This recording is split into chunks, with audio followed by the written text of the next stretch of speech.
Daniel's vision of a messenger.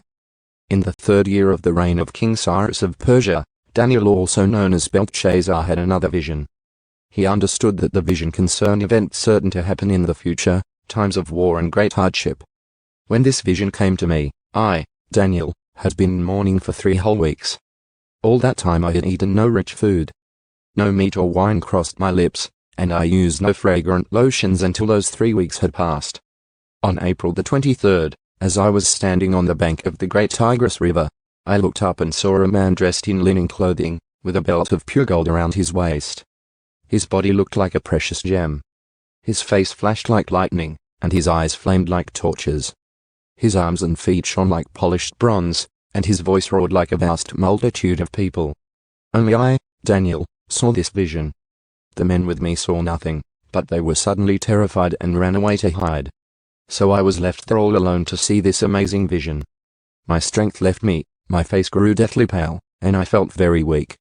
Then I heard the man speak, and when I heard the sound of his voice, I fainted and lay there with my face to the ground.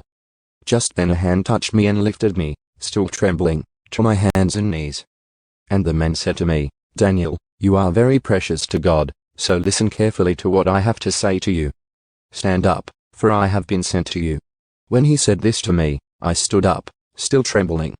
Then he said, Don't be afraid, Daniel.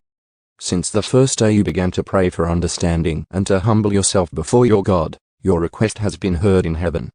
I have come in answer to your prayer. But for 21 days the spirit prince of the kingdom of Persia blocked my way.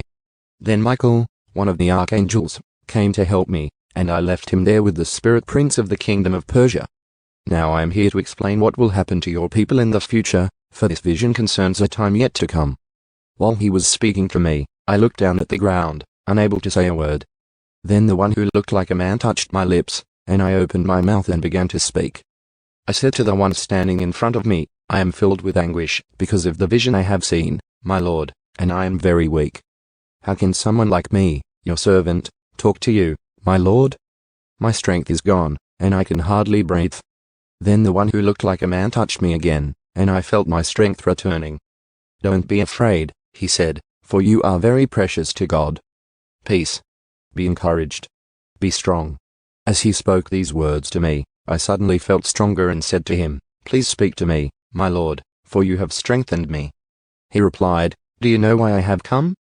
Soon I must return to fight against the spirit prince of the kingdom of Persia, and after that the spirit prince of the kingdom of Greece will come. Meanwhile, I will tell you what is written in the book of truth. No one helps me against these spirit princes except Michael, your spirit prince.